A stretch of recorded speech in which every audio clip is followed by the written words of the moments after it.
I've been contemplating this question for a while, and it's kind of lofty thinking. But I'm wondering. There is no such thing as lofty thinking. And thinking that it's lofty is lackful thinking. Okay, thank you. I watch we humans. Sometimes I feel like I can see us from a distance, like I'm looking at us all going around, living through all the things that we create for ourselves and put ourselves through, the agony and the ecstasy, as you said earlier.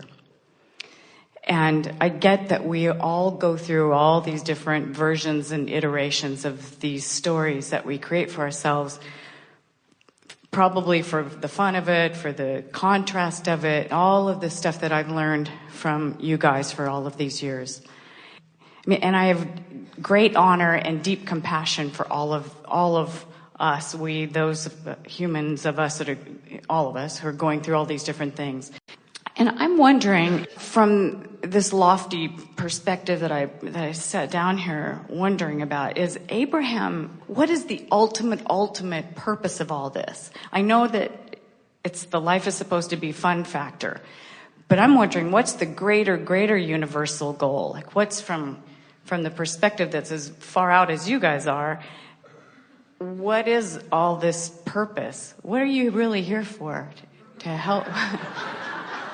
I want you to say something so amazing so we all feel so great. We're so special. We come for the physical, tangible, leading edge experience of the expansion of the universe. In other words, when you speak of us as if we are out there, while we are non-physical energy, the leading edge of this non-physical energy that you see out there is in here where you are. In other words, you are the leading edge. You are the culmination of all of that which is in the process of becoming. So when you say, what is the big picture? First, we want to talk about this interim thing that you were talking about, this wobbling, and are we all working together so that man can come into greater consciousness, so that collectively you can soothe something and maybe bring something back into rightness? And we want to say it is not about that at all, because the contrast in which you are all living is what promises the expansion of the idea, and the expansion of the idea is what promises the continuation of that which we are all knowing as life. So there is no risk of any of this coming to an end. In other words, it isn't about something needing to be saved. It's about wanting the platform in which I can have a reason to focus in joy. And it is so interesting to us that so many of our dear friends who are in human form have a hard time accepting that all of this and all that has been before is toward that always unfolding end.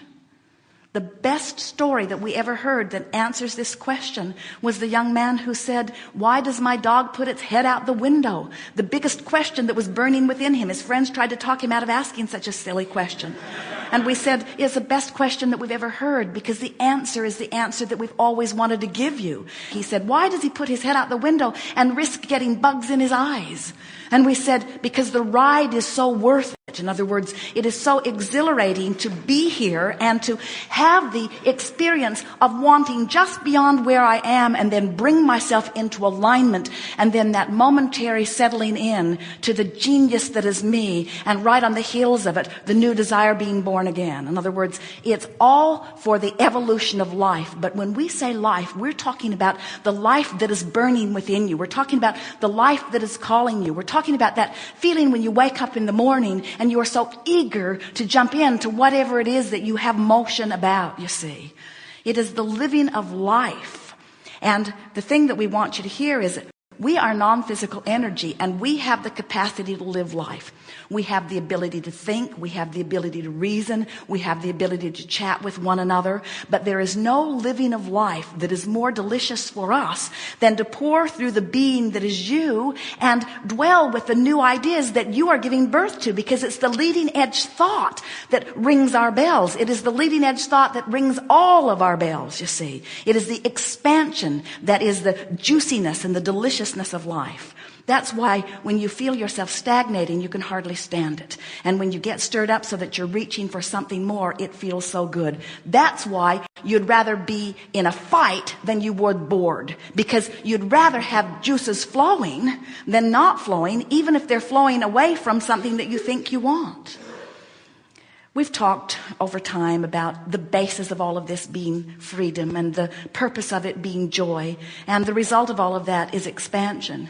But we want to say it in response to your very well thought out and spoken question, that the result absolutely will be expansion. In other words, that is a given. The universe is established in that way. There is so much variety and so much consciousness perusing the variety, and so much leading edge worthiness summoning more, that expansion must be. It will never cease. It must be. There is no turning back. There must be expansion. But to have conscious awareness of expansion is to have joy in expansion. When you not only know that it will expand, but you understand how it is that expands, and you understand how to keep yourself up to speed with your individually, selfishly chosen expansion, that is the thrill of life, you see, and it's what we all live for. We are leading edge creators, and you are the leading edge that allows us the expansion. And for us to get to feel the visceral involvement, here we are, knowing who you really are, aware of where you are, and we get the thrill of calling you into this momentary completion. And when you come, nobody loves it more than us. In other words, those thrills you feel when you come into alignment, that's our rejoicing. That's where we are. You allow that for all of us, you see. You don't give yourselves nearly enough credit for your part in this eternal game of never-ending life, you see. So when you look at a world that has things that are going wrong and it breaks your heart or hurts you in some way or another, be happy in the sense that your awareness of it is giving birth to a better world. And the better world is becoming. So then we might say, you might say, it would sound better coming from you than it does from us, given the premise, the lofty premise that you began with.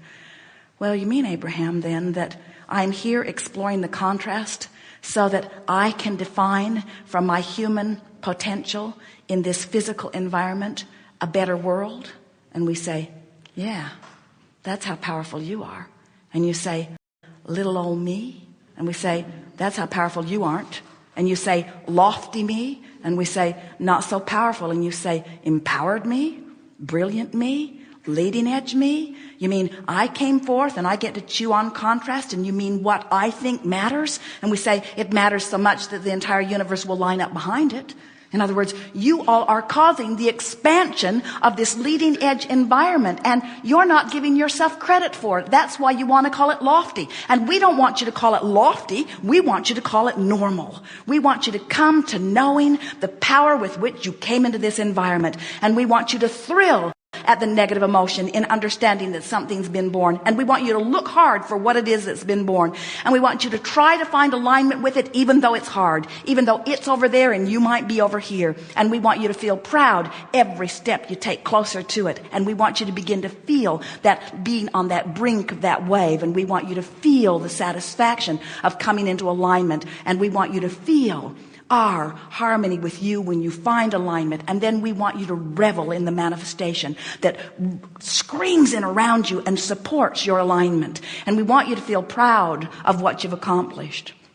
But most of all, we want you to feel proud here and here and here and here and here and here and here. We want you to feel glad for your participation in it. So then we get to the big questions. And again, what was all that for? Toward what? And we say, toward more opportunity to have more joy. Jerry and Esther took their children and grandchildren to Disneyland. And as the little ones just went from fun thing to fun thing to fun thing to fun thing to fun thing to fun thing to fun thing to fun thing, Esther thought, this is the way everyday life should be for everyone on the planet. There should just be now, what should we focus upon to make ourselves feel happy? Now, what should it be? Now what? Now what? What now? What now? But it requires making a trek into worthiness. It requires making a trek into understanding that you are leading edge. You have to let go of the idea that you're unworthy here to prove worthiness, because you can't prove worthiness from a place of unworthiness. It defies law. You can't feel unworthy and get worthy. You just can't. So our words are, you came for the obvious expansion that is a given, intending to guide it in a way that would be thrilling. Not to fix something, nothing's broken. Not to change something, nothing needs to be changed. For the thrill of being involved in the expansion. You're expanding beings in the perfect arena for expansion that we've ever seen. Because not only does this arena give you plenty of stuff to think about and give birth to plenty of desires, but it gives you the opportunity to feel where you are in relationship with it, and it will manifest around you to give you evidence of how in alignment or not you are with the things you want. It's just the best of all worlds. The perfect place to be. Not lofty at all. Perfectly normal. Exactly as you knew it would be. And that's why you came. Thank you. Oh, why did we come? We play with you because in your contrast, you launch a desire that we become. So in the contrast, you rein us into the equation because we are the less resistant you. We are the essence of you that immediately becomes one with your dream. So you can't leave us out of the equation. When you dream something, we become what you have dreamed. And then we beckon you in every way we can toward the fulfillment of it. And, oh, you're really going to like this. This is that new leading edge thing that you were reaching for. Even though we have become it, we get to enjoy the visceral feeling of you moving into it. And that's why we do it. Nice. It is. Thank you.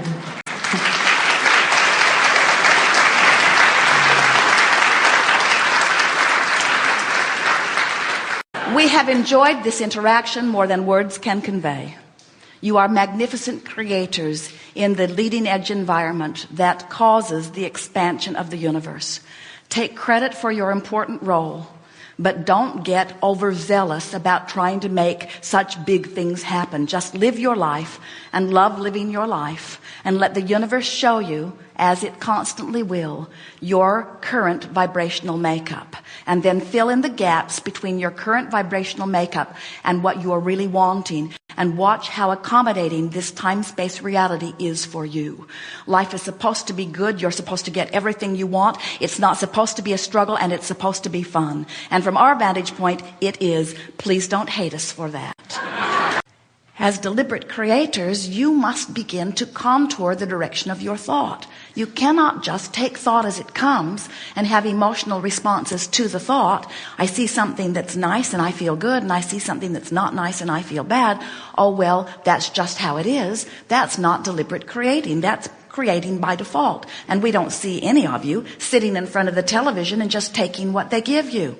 You're flipping around through the channels with your remote. And if it's really out of control, you turn it off and you go do something else. In other words, when you go to a buffet, we never see you say, you choose. Give me what you think I want. You're very, very picky about what you watch on television and about what you put on your buffet plate to eat. And yet you look all around the universe. You listen to what the television gives you. You observe. In your observing without noticing and guiding by virtue of your emotional guidance system. Often you focus on something, and by focusing on it, you activate the vibration of it within you.